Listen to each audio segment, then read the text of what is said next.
ऐसे 3 श्राप जिसके कारण हुई थी भगवान श्री कृष्ण की मृत्यु।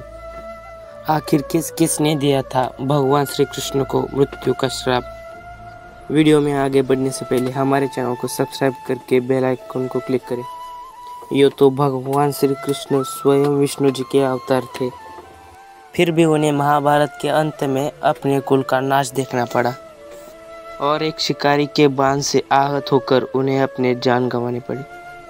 आखिर कौन से थे वो 3 श्राप जिससे भगवान श्री कृष्ण की मृत्यु हुई। पहला श्राप भगवान श्री कृष्ण को तब मिला जब असुरों के गुरु शुक्राचार्य तीर्थ करने पाताल लोक से बाहर चले गए। सब देवताओं ने इसका लाभ उठाकर असुरों पर आक्रमण कर दिया। इस आक्रमण से सब असुर आहत हो गए।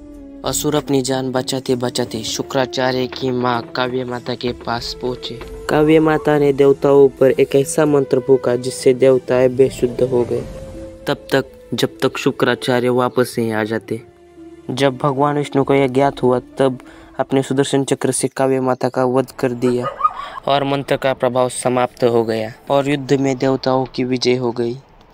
जब शुक्राचार्य वापस आए और उन्हें अपने माता की मृत्यु और असुरों की पराजय का पता चला तब उन्हें बेहद क्रोध आया। एक स्त्री का वध करके श्री विष्णु ने जो अपराध किए उसके लिए शुक्राचार्य ने उन्हें धरती लोक पर जन्म लेके मृत्यु का अनुभव करने का श्राप दे दिया। इसी कारण भगवान श्री विष्णु को श्री कृष्ण के रूप में जन्म लेना पड़ा और उनकी मृत्यु स्वयं एक साधे शिकारी से हो गई। दूसरा श्राप उन्हें कौरवों की माता गांधारी से मिला था।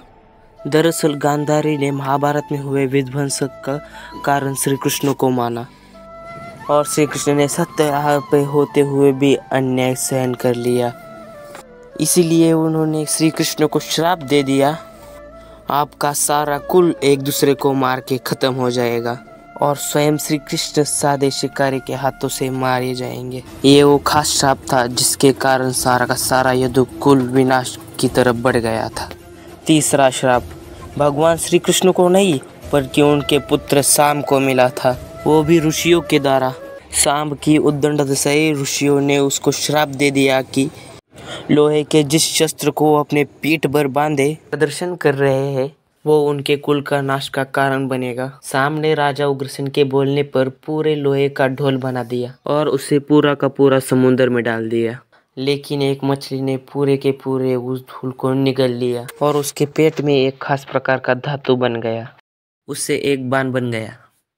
कहा जाता है कि यह बाण स्वयं एक शिकारी को प्राप्त हुआ जब उसने एक मछली का शिकार किया और वो शिकारी कोई और नहीं था, स्वयं बाली था, जिसे भगवान श्री राम ने पिछले जन्म में छुप कर मारा था। इस जन्म में उन्होंने शिकारी बनकर उन्होंने उसी बाण से श्री कृष्ण के कदमों के आहट को जानवर के पैरों के आहट समझकर निशाना लगा दिया और तीर लगते ही भगवान श्री कृष्ण को पता चल गया अब उनका इस युग में काम समाप्त हो गया है।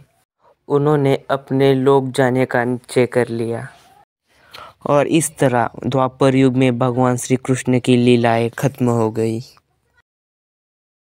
दोस्तों यही थे वो 3 श्राप जिसके कारण श्री कृष्ण की मृत्यु हुई थी। आपको ये जानकारी अच्छी लगी हो तो चैनल को सब्सक्राइब और बेल आइकन को क्लिक करें। मिलेंगे अगली बार एक खास वीडियो के साथ।